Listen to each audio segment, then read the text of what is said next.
ಎಲ್ರಿಗೂ ನಮಸ್ಕಾರ welcome back to Sagar Stories. Mumbai Indians versus Delhi Capitals post match ಅನಾಲಿಸಿಸ್ಗೆ ಸ್ವಾಗತ. ಮಸ್ಟ್ ವಿನ್ ಮ್ಯಾಚ್ ಅಲ್ಲಿ ಡೆಲ್ಲಿ ಕ್ಯಾಪಿಟಲ್ಸ್ ಉಳ್ಕೊಂಡು ಹೋಗಿದ್ದಾರೆ ಅಂಡ್ ಮುಂಬೈ ಇಂಡಿಯನ್ಸ್ ಇವತ್ತು ಗೆದ್ದಿ ಕ್ವಾಲಿಫೈ ಆಗಿದ್ದಾರೆ. ಅಲ್ಲ ಗುರು, ಇನ್ನ ಟೂರ್ನಮೆಂಟು ಇನ್ನು 5-6 ದಿನ ಐತೆ, ಅಲ್ಲಿ ಆಲ್ಮೋಸ್ಟ್ 1 ವೀಕ್ ಐತೆ ಅಂತ ಅನ್ಕೊಳ್ಳಿ. ಆಗಲೇ ಪಾಯಿಂಟ್ಸ್ ಟೇಬಲ್ ಸೆಟಲ್ ಆಗೋಗ್ಬಿಡ್ತಲ್ಲ ಗುರು. 4 ಟೀಮ್ಗಳು ಅಫಿಷಿಯಲಿ ಎಂಟ್ರಿ ಕೊಟ್ಟಿದ್ದಾಯಿತು ಪ್ಲೇ ಆಫ್ಸ್ಗೆ. ಇನ್ನೇನು ಒಳಗಡೆ ಕಿತ್ತಾಡ್ಕೋಬೇಕಷ್ಟೇ, 4 ಜನ ಮೇಲ್ಮೇಲ್ಗಡೆ ಕಿತ್ತಾಡ್ಕೋಬೇಕು. ಸೊ ಈ ಥರ 1 ವೀಕಿಗೆ ಆಲ್ಮೋಸ್ಟ್ ಮುಂಚೆನೇ ಈ ಥರ ಗೊತ್ತಾಗೋಗ್ಬಿಡ್ತು ಅಂತಂದರೆ ಎಷ್ಟೋ ಸೀಸನ್ಗಳು ಲಾಸ್ಟ್ ಮ್ಯಾಚು ಡಿಸೈಡ್ ಆಗಿದೆ ಗುರು. League size last match decide ಆಗಿದೆ ಯಾರು ಕ್ವಾಲಿಫೈ ಆಗ್ತಾರೆ ಅನ್ನೋವಂಥದ್ದು.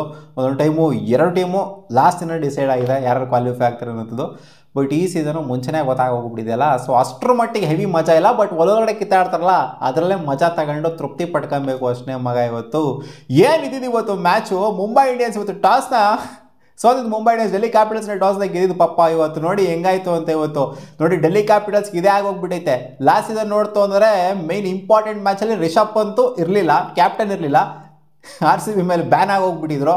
ಸೊ ಈ ಮ್ಯಾಚೂ ಅಷ್ಟೇನೆ, ಈ ಕಡೆಯಿಂದ ಕ್ಯಾಪ್ಟನ್ನೇ ಇಲ್ಲ. Important match, crucial match, must win match, ಅಲ್ಲೂ ಕೂಡ ಮಸ್ಟ್ ವಿನ್ ಮ್ಯಾಚು, ಕ್ಯಾಪ್ಟನ್ನೇ ಇಲ್ಲ, ಇಲ್ಲೇ ಇರೋ ಥರ ಆಗೋಗ್ಬಿಡ್ತು. ಅಲ್ಲೂ ಸೋತರು, ಇಲ್ಲೂ ಸೋತರು ಡೆಲ್ಲಿ ಕ್ಯಾಪಿಟಲ್ಸ್. ಪಪ್ಪ ಇಲ್ಲೇ ಸಾಗೋಗ್ಬಿಟ್ಟಿತ್ತು ಏನೋ ಹುಷಾರಿಲ್ವಂತೆ ಅಕ್ಷರ್ ಪಟೇಲ್ ಅವ್ರಿಗೆ. ಅದಕ್ಕೋಸ್ಕರ ಇವತ್ತು ಆಡೋಕ್ಕೆ ಆಗಲಿಲ್ಲ, ಏನೋ ಕಾಮನ್ ಕೋಲ್ಡ್ ಆಗಿತ್ತು ಅಂತ ಕಾಣಿಸುತ್ತೆ ವೆದರ್ಗೆ. ಸೊ ಪಾಪ ಗುರು ಹಂಗೆ ನೋಡೋಕೆ ಹೋಯ್ತು ಅಂದರೆ ಏನು ಹೇಳ್ತೀರ ಈ ಡೆಲ್ಲಿ ಕ್ಯಾಪಿಟಲ್ಸ್ ಅವ್ರದ್ದು. ಅವನ ಅಜ್ಜಿ ಸೀಸನ್ ಸ್ಟಾರ್ಟ್ ಮಾಡಿದ್ದು ನೋಡ್ತು ಅಂದರೆ ಎಲ್ಲ ಕಳೆದೋಗ್ಬಿಟ್ಟಿದ್ರು ಗುರು. ಸ್ಟಾರ್ಟಿಂಗ್ 6 ಮ್ಯಾಚಲ್ಲಿ 5 ಮ್ಯಾಚ್ ಗೆದ್ದಂಥ ಡೆಲ್ಲಿ ಕ್ಯಾಪಿಟಲ್ಸ್ 1 ಮ್ಯಾಚಲ್ಲಿ ಸೋತಿದ್ದು. ಅವನ ಅಜ್ಜಿ ಪಿಂಡ ಬಂದ್ಬಿಟ್ಟು ಈ ಥರ ಆಗುತ್ತೆ ಇವ್ರದ್ದು ಟ್ರ್ಯಾಜಡಿ ಅಂತ ಯಾರಿಗೆ ತಾನೇ ಗೊತ್ತಿತ್ತು ಗುರು. ಫಸ್ಟ್ ಫೇಸಲ್ಲಿ 6 ಮ್ಯಾಚಲ್ಲಿ 5 ಮ್ಯಾಚು, ಸೆಕೆಂಡ್ ಫೇಸ್ ಉಣ್ಕೊಂಡು ಹೋಗ್ಬಿಟ್ಟವ್ರು ಫುಲ್ಲು ಟ್ರ್ಯಾಜಡಿ. ಸೆಕೆಂಡ್ ಫೇಸು ಗೆಲುವೇ ಇಲ್ಲ, ಆ ಥರ ಒಂಥರ ಬರಡ್ಭೂಮಿ ಆಗೋಗ್ಬಿಟ್ಟೈತೆ ಅಲ್ಲಿ ಡೆಲ್ಲಿ ಕ್ಯಾಪಿಟಲ್ಸ್ದು. ಇವ್ರು ಆಡಿದ್ದು ನೋಡ್ಬಿಟ್ಟು ಫಸ್ಟ್ ಆಫ್ ಆಲ್ ಅವನ ಅಜ್ಜಿ Delhi Capitals team to beat ಅಂತ ಇದ್ವಿ. ಬಟ್ ಇವಾಗ ಏನು ಗುರು ಇದು ಹಿಂಗೆ ಅನ್ನೋ ಥರ ಆಗೋಗ್ಬಿಟ್ಟೈತೆ. ಫಸ್ಟ್ ಹಾಫ್ ಹಿಂಗೆ, ಸೆಕೆಂಡ್ ಹಾಫ್ ಹಿಂಗೆ ಬಿಡಿ. ಏನೋ ಆಯ್ತು ಇವತ್ತು ಡೆಲ್ಲಿ ಕ್ಯಾಪಿಟಲ್ಸ್ ಉಣ್ಕೊಂಡು ಹೋದ್ರು. ಮುಂಬೈ ಇಂಡಿಯನ್ಸ್ ಏನು ಸಖತ್ತಾಗಿ ಆಡಿದ್ದು. ಮುಂಬೈ ಇಂಡಿಯನ್ಸ್ ಕೂಡ ಒಂಥರ ಗ್ರಾಫು ಮೇಲೆ ಕೆಳಗೆ ಹೋಯ್ತು ಈ ಮ್ಯಾಚು. ಬಟ್ ಮುಂಬೈ ಇಂಡಿಯನ್ಸ್ ಎಂಥ ಕಮ್ ಬ್ಯಾಕ್ ಮಾಡಿದ್ರು ಗುರು. ಫಸ್ಟ್ ಸೀಸನಲ್ಲಿ 4 ಮ್ಯಾಚ್ ಆದಮೇಲೆ 3 ಮ್ಯಾಚ್ ಸೋತಿರೋ ಅಂತ ಕಾಣಿಸುತ್ತೆ. ಅಲ್ಲಿಂದ ಬೌನ್ಸ್ ಬ್ಯಾಕ್ ಆದಂಥ ಮುಂಬೈ ಇಂಡಿಯನ್ಸು ಬಿಟ್ಕೊಂಡೇ ಕೊಟ್ಟಿಲ್ಲ. Back to back match. ಅವನ ಅಜ್ಜಿ ಸೆಕೆಂಡ್ ಫೇಸಲ್ಲಂತೂ ಕೇಳಂಗಿಲ್ಲ, ರುಬಾಡ್ಬಿಟ್ಟಿದ್ದಾರೆ ಎಲ್ಲರಿಗೂ ಹಾಕೊಂಡು. ಇವ್ರು ಸೆಕೆಂಡ್ ಫೇಸಲ್ಲಿ ಉಣ್ಕೊಂಡೋದ್ರು, ಸೆಕೆಂಡ್ ಫೇಸಲ್ಲಿ ಎಲ್ಲರಿಗೂ ರುಬಾಡ್ಕೊಂಡು ಬಂದಿದ್ದಾರೆ Mumbai Indians. So come back ಮಾಡೋದು ಎಷ್ಟು ಬೆಸ್ಟು ಅಂತ. ಸ್ಟಾರ್ಟಿಂಗ್ ಹೆಂಗೆ ಸ್ಟಾರ್ಟ್ ಮಾಡ್ತೀವಿ ಅನ್ನೋದು ಯಾರು ಕೇಳೋದಿಲ್ಲ, ಎಂಡ್ ಹೆಂಗೆ ಮಾಡಿದೆ ಅನ್ನೋದನ್ನೇ ಎಲ್ಲರೂ ಕೇಳೋದು. ಸ್ಟಾರ್ಟಿಂಗ್ ಭರ್ಜರಿಯಾಗಿ ಸ್ಟಾರ್ಟ್ ಮಾಡೋದಿಲ್ಲ ಡೆಲ್ಲಿ ಕ್ಯಾಪಿಟಲ್ಸ್ ಅಂತ ಯಾರು ಕೇಳೋದಿಲ್ಲ, ಸೌಂಡು ಆಗಲ್ಲ, ಅದು ಎಲ್ಲ ಮರ್ತೋಗ್ಬಿಟ್ಟಿರ್ತಾರೆ. ಇವ್ರು 6 ಮ್ಯಾಚಿಗೆ 5 ಮ್ಯಾಚ್ ಗೆದ್ದಿದ್ರು ಇವರು ಸ್ಟಾರ್ಟಿಂಗಲ್ಲಿ ಅಂತ. ಅಲ್ಟಿಮೇಟಾಗಿ ಪಾಯಿಂಟ್ಸ್ ಟೇಬಲ್ ನೋಡಿದೆ ಇವ್ರು ಹಿಂಗ ಅಂತ ಅಂದ್ಕೊಂಡು ಸುಮ್ಮನೆ ಆಗ್ತಾರೆ ಅಷ್ಟೇ, ಬೇರೆ ಏನೂ ಇಲ್ಲ. ಇವತ್ತು ಡೆಲ್ಲಿ ಕ್ಯಾಪಿಟಲ್ಸ್ ಅವರು ಬೌಲಿಂಗ್ ಮಾಡ್ತಾರೆ, ಟಾಸ್ ಗೆದ್ಬಿಟ್ಟು. ಮುಂಬೈ ಇಂಡಿಯನ್ಸ್ ಬ್ಯಾಟಿಂಗ್ ಆಡೋಕೆ ಬರ್ತಾರೆ. ರಿಯಾನ್ ರಿಕಲ್ಟನು ಒಂದು 20 ರನ್ ಕಾಂಟ್ರಿಬ್ಯೂಟ್ ಮಾಡ್ತಾರೆ. ರೋಹಿತ್ ಶರ್ಮಾ ಅವರು ಎಡ್ಜ್ ಹೊಡ್ಕೊಂಡು ಔಟ್ ಆಗ್ತಾರೆ. ಮುಸ್ತಫಿಜುರ್ ಅವ್ರಿಗೆ ಅವ್ರನ್ನ ಬೇರೆ ಕರ್ಕೊಂಬಂದಿದ್ರು, ಏನೋ ಅಮರಾಮ್ರಿ ಕಿತ್ತು ಗುಡ್ಡೆ ಹಾಕ್ತಾರೆ ಇಲ್ಲಿ ಅಂತ. ಮುಸ್ತಫಿಜುರ್ ಪರವಾಗಿಲ್ಲ, ಅವ್ರು ಚೆನ್ನಾಗಿ ಬೌಲಿಂಗ್ ಮಾಡಿದ್ರು. ಬಟ್ ಲಾಸ್ಟ್ 2 ಓವರ್ ಗುರು ಗೇಮ್ ಚೇಂಜ್ ಆಗಿದ್ದು. ಅವನ ಅಜ್ಜಿ 27 ರನ್ನು ಮುಖೇಶ್ ಕುಮಾರ್ಗೆ ಆ್ಯಂಡ್ ಚಮೀರಂಗೆ ಲಾಸ್ಟ್ ಓವರು. ಅವನ ಅಜ್ಜಿ ಅವ್ರಿಬ್ರಿಗೂ ಹಾಕೊಂಡು ಇಟ್ಟಾಡ್ಸ್ಕೊಂಡು ವಾಂಚ್ತಾರೆ ನೋಡಿ. ಎಷ್ಟು 17.3 ಓವರಲ್ಲಿ ಮುಂಬೈ ಇಂಡಿಯನ್ಸು 127 ಇದ್ರು. 17.3 ಓವರ್ಸಲ್ಲಿ 180ವರೆಗೂ ಇದು ಹೋಗುತ್ತೆ ಅಂದರೆ ಲಾಸ್ಟ್ 2 ಓವರು, 2 ಓವರ್ ಹಾಕೊಂಡು ರುಬ್ಬಾಡಿರೋವಂಥದ್ದು. 50 ರನ್ಗಿನ ಮೇಲೆ ಬಂದೈತೆ ಗುರು. ಚಚ್ಚಿ ಬಿಸಾಕ್ಬಿಟ್ರಲ್ಲಿ ನಮ್ಮಂದಿರೋ ಜೊತೆಗೆ ಸೂರ್ಯಕುಮಾರ್ ಯಾದವ್ ಅಲ್ಲಿ ಗ್ರೈಂಡ್ ಮಾಡ್ತಾ ಇದ್ದಂಗೆ ಮುಂಬೈ ಇಂಡಿಯನ್ಸಿಗೆ ಕಾನ್ಫಿಡೆನ್ಸ್ ಬಂತು. ಇಲ್ಲ ಗುರು, ವಿಕೆಟ್ ಅಷ್ಟರ ಮಟ್ಟಿಗೆ ಏನು ಈಸಿ ಆಗಿಲ್ಲ ಬ್ಯಾಟಿಂಗ್ ಆಡೋದಕ್ಕೆ. ಈ ವಿಕೆಟಲ್ಲಿ ಈ ಟೋಟಲ್ನ ಆರಾಮಾಗಿ ಡಿಫೆಂಡ್ ಮಾಡ್ಕೊಬಹುದು ಅಂತ. ಸೊ ಮುಂಬೈ ಇಂಡಿಯನ್ಸಲ್ಲಿ ಅಂಥ ಹೆವಿ ಕಾಂಟ್ರಿಬ್ಯೂಷನಲ್ಲಿ ಮಿಡ್ಲಲ್ಲಿ ಏನಲ್ಲಿ ವಿಲ್ ಜಾಕ್ಸನ್ ಒಂದು ಚಿಕ್ಕ ಕಾಂಟ್ರಿಬ್ಯೂಷನ್ ಕೊಟ್ಟರು. ಆಮೇಲೆ Tilak Verma ರನ್ನೇ ball contribution 27 ಬಾಲ್ಗೆ 27 contribution ಬಂದಿದ್ದು. ಸೊ ಅಂಥ ಹೆವಿ ಸೌಂಡ್ ಆಗಲಿಲ್ಲ. ಇನ್ಫ್ಯಾಕ್ಟ್ ಸೂರ್ಯಕುಮಾರ್ ಯಾದವ್ ಕೂಡ ಅಷ್ಟೇ ಸ್ಟಾರ್ಟಿಂಗಲ್ಲಿ ಸಿಕ್ಕಾಪಟ್ಟೆ ಸ್ಲೋ ಆಡ್ತಿರು. ಆಲ್ಮೋಸ್ಟ್ 22 ಬಾಲಿಗೆ ಅವ್ರದ್ದು ಅಷ್ಟೇ 25 ಇತ್ತು ಅಂದಾಗ ಎಣಿಸುತ್ತೆ. ಏನಂತ ಹೆವಿ ಸ್ಟ್ರೈಕಲ್ಲಿ ಬ್ಯಾಟಿಂಗ್ ಆಡ್ತಿರಲ್ಲ, ಅದಾದ್ಮೇಲೆ ತೊಗೊಳಕ್ಕೆ ಸ್ಟಾರ್ಟ್ ಮಾಡಿದ್ದು. ಬಟ್ ಲಾಸ್ಟ್ 2 ಓವರು ಇನ್ನೂ ಡೌಟು ಗುರು. ತೆಗ್ದು ಎಳ್ದು ಯಾಕೆ ಮುಡುಗ್ಬಿಟ್ರು. 27 ರನ್ ಹೊಡೆದವ್ರೆ ಅಂತಂದರೆ ಮುಖೇಶ್ ಕುಮಾರಿಗೆ ಲಾಸ್ಟ್ 2ನೇ ಓವರ್ 19ನೇ ಓವರು.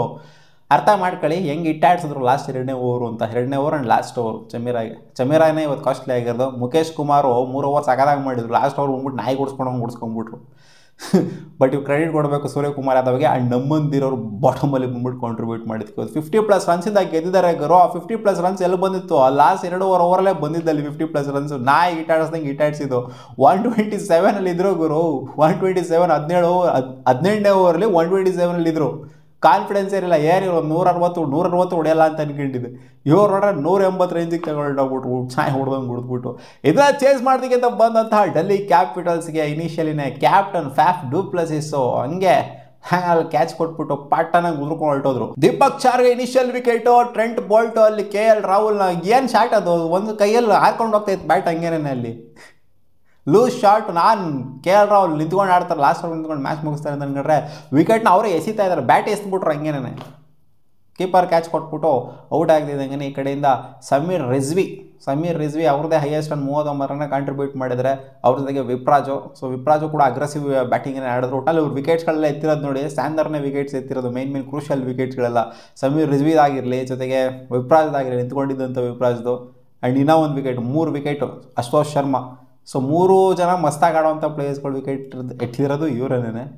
ಸೊ ಇನ್ನೇನು ಆಡೋದು, ಏನು ಆಡಿಲ್ಲ, ಎಲ್ಲ ಬಂದವ್ರಲ್ಲ ಪೊರಲ್ಲಾಗಿರಲಿ ಎಲ್ಲ ಒಂಥರ ಸಿಂಗಲ್ ಡಿಜಿಟ್ ಕಾಂಟ್ರಿಬ್ಯೂಷನ್ಗಳು ಏನೂ ಇಲ್ಲ. ಇಲ್ಲಿ ಖಾಲಿ ಪಲಾವ್ ಹೋಗ್ಬಿಟ್ರು ಇವತ್ತು. ಸಮೀರ್ ರಿಜ್ವಿ ಒಂದು ಸ್ವಲ್ಪ ಕಾನ್ಫಿಡೆನ್ಸ್ ಕೊಟ್ಟರು ಅಷ್ಟೇ. ಅಶುತೋಷ್ ಶರ್ಮಾ ಏನಾದ್ರು ಅನ್ಬಿಲೀವಬಲ್ ಆಗಿ ಏನಾರು ನಿಂತ್ಕೊಂಡು ಗೆಲ್ಲಿಸ್ತಾರೆ ಅಂತ ಅಂದ್ಕೊಂಡಿದ್ದೀವಿ. ಬಟ್ ಅನ್ಬಿಲೀವಬಲ್ ಇಲ್ಲ, ಬದನೇಕಾಯಿ ಇಲ್ಲ. ಸಮೀರ್ ರಿಜ್ವಿ ಮತ್ತು ಅಶುತೋಷ್ ಶರ್ಮಾ ಇಬ್ಬರು ಒಂದು ಲಾಸ್ಟ್ ಲೋನ್ ಹೋಪಾಗಿ ಉಳ್ಕೊಂಡಿದ್ರು. ಬಟ್ ಅವ್ರ ವಿಕೆಟು ಹೋಗ್ತಾ ಇದ್ದಂಗೆ ಗೊತ್ತಾಯ್ತಿತ್ತು, ಕ್ಲಾರಿಟಿ ಬಂತು. ಸ್ಯಾಮ್ ಕರನ್ 3 ವಿಕೆಟ್ ಎತ್ತುತ್ತಾ ಇದ್ದಂಗೆ ಏನು ರನ್ಔಟು. ಸ್ಯಾಮ್ ಕರನ್ ಒಂಥರ ಬೌಲಿಂಗಲ್ಲಿ ಡಾಮಿನೇಟ್ ಮಾಡಿದ್ರು, ಸೂರ್ಯಕುಮಾರ್ ಯಾದವ್ ಆ ಕಡೆಯಿಂದ ಬ್ಯಾಟಿಂಗಲ್ಲಿ ಡಾಮಿನೇಟ್ ಮಾಡಿದ್ರು. ಸೊ ಇನ್ನೇನು ಹೇಳೋ ಅಂಥದ್ದು ಏನು ಇಲ್ಲ. ಅಲ್ಲಿ 50+ ರನ್ಸಿಂದ ಗೆದ್ದರು, 1 ಸೈಡ್ ಮ್ಯಾಚ್ ಮಾಡಿಸ್ಕೊಂಡಿದ್ದಾರೆ. ಬ್ಯಾಟಿಂಗ್ ಕೊಲ್ಯಾಪ್ಸ್ ಅಂತ ಹೇಳಬೇಕು. ಆ್ಯಂಡ್ ಬೌಲಿಂಗಲ್ಲಿ ಲಾಸ್ಟ್ 2 ಓವರ್ ಏನು ಹೊಡೆಸ್ಕೊಂಡ್ರು. ಸೊ ಅದೇ ಒಂಥರ ಮೊಮೆಂಟಮ್ ಶಿಫ್ಟ್ ಆಗೋಗ್ಬಿಡ್ತಲ್ಲಿ ಮುಂಬೈ ಇಂಡಿಯನ್ಸ್ಗೆ. ಮುಂಬೈಗೆ ಮೊಮೆಂಟಮ್ ಇರಲಿಲ್ಲ. ಏನಾದ್ರು 160 ಒಳಗೆ ರೆಸ್ಟ್ರಿಕ್ಟ್ ಮಾಡಿತ್ತು ಅಂದರೆ ರೆಸ್ಟ್ರಿಕ್ಟ್ ಮಾಡ್ಬೋದಾಗಿತ್ತು 160 ಒಳಗೆ. ಸೊ ರೆಸ್ಟ್ರಿಕ್ಟ್ ಮಾಡಿತ್ತು ಅಂದರೆ ಇವ್ರ ಕಡೆ ಇರೋದು ಮೊಮೆಂಟಮ್. ಅವಾಗ ಕ್ಯಾಪ್ಟನ್ ಇಲ್ಲದೇ ಇದ್ರೂ ಕೂಡ ಮೊಮೆಂಟಮ್ ಖಂಡಿತ ಇರೋದು. ಚೆನ್ನಾಗೇ ಇತ್ತು ಡೆಲ್ಲಿ ಕ್ಯಾಪಿಟಲ್ಸ್ ಟೀಮ್. ಏನಕ್ಕೆ ಈ ರೇಂಜಿಗೆ ಅಧ್ವಾನ ಆಯಿತು ಅಂತ ನನಗಂತೂ ಗೊತ್ತಿಲ್ಲ. ಇವರು ಸೀಸನ್ ಸ್ಟಾರ್ಟಿಂಗಲ್ಲಿ ಅವನ ಅಜ್ಜಿ ಅಕ್ಷರ್ ಪಟೇಲ್ಗೆ ಏನು ಬಿಲ್ಡಪ್ ಕೊಟ್ಟಿದ್ದೋ ಅವನ ಅಜ್ಜಿ, ಇವರಂಥ ಕ್ಯಾಪ್ಟನ್ ಇಲ್ಲ ಹತ್ರ ಎಲ್ಲ ಹೇಳ್ಬಿಟ್ಟಿದ್ವಿ. ಬಟ್ ಸೆಕೆಂಡ್ ಫೇಸಲ್ಲಿ ಈ ಥರ ಡೆಲ್ಲಿ ಕ್ಯಾಪಿಟಲ್ಸ್ನ ಓನರ್ ಅಂತೂ ಸಿಕ್ಕಾಪಟ್ಟೆ ಬೇಜಾರಾಗಿರ್ತಾರೆ. ಅವ್ರು ಆಲೇ ಕ್ವಾಲಿಫೈ ಆಗೋಗ್ಬಿಟ್ವಿ ಅವನ್ನ ಜೋಶಲ್ಲಿದ್ರು ಫಸ್ಟ್ ಫೇಸಲ್ಲಿ. ಇವಾಗ ನೋಡ್ತಾ ಹೋದರೆ ಮಕ ಮುಡ್ಸ್ಕೊಂಡು ಹೋದ್ರಲ್ಲ. ಟ್ರ್ಯಾಜಿಡಿ ಸಿಂಪಲಾಗಿ ಹೇಳ್ಬೇಕಾದ್ರೆ LHದು ಟ್ರ್ಯಾಜಿಡಿ ಆ್ಯಂಡ್ ಡೆಲ್ಲಿ ಕ್ಯಾಪಿಟಲ್ಸ್ದು ಇನ್ನೂ ಟ್ರ್ಯಾಜಿಡಿ. LHನೂ ಇದೇ ಥರ ಸೀಸನ್ ಸ್ಟಾರ್ಟ್ನ ಹೆವಿ ಮಾಡಿದರು, ಇವರು ಕೂಡ ಸೀಸನ್ ಸ್ಟಾರ್ಟ್ ಹೆವಿ ಮಾಡಿದರು. ಇಬ್ಬರೂ ಹೊಡೆದಿದ್ದಾರೆ. ಮತ್ತೆ ಸಿಗೋಣ ಮುಂದಿನ ವಿಡಿಯೋದಲ್ಲಿ.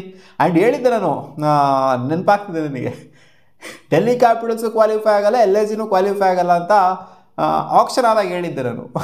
ನೆನಪಿರುತ್ತೆ ಅಂತ ಅಂದ್ಕೊಂಡಿದ್ದೆ. ಈ 2 ಟೀಮ್ಗಳು ಪಕ್ಕ ಕ್ವಾಲಿಫೈ ಆಗಲ್ಲ, ಆಗರೋ ಬಾಟಮ್ ಆಫ್ ದ ಟೇಬಲ್ ಇರುತ್ತೆ ಅಂತ ಹೇಳಿದ್ದೆ. But bottom of the table ಇಲ್ಲ, ಒಟ್ಟಲ್ಲಿ ಕ್ವಾಲಿಫೈ ಆಗಿಲ್ಲ ಅಷ್ಟೇ. ಮತ್ತೆ ಸಿಗೋಣ ಮುಂದಿನ ವಿಡಿಯೋದಲ್ಲಿ ಗಾಯ್ಸ್. ವಾ.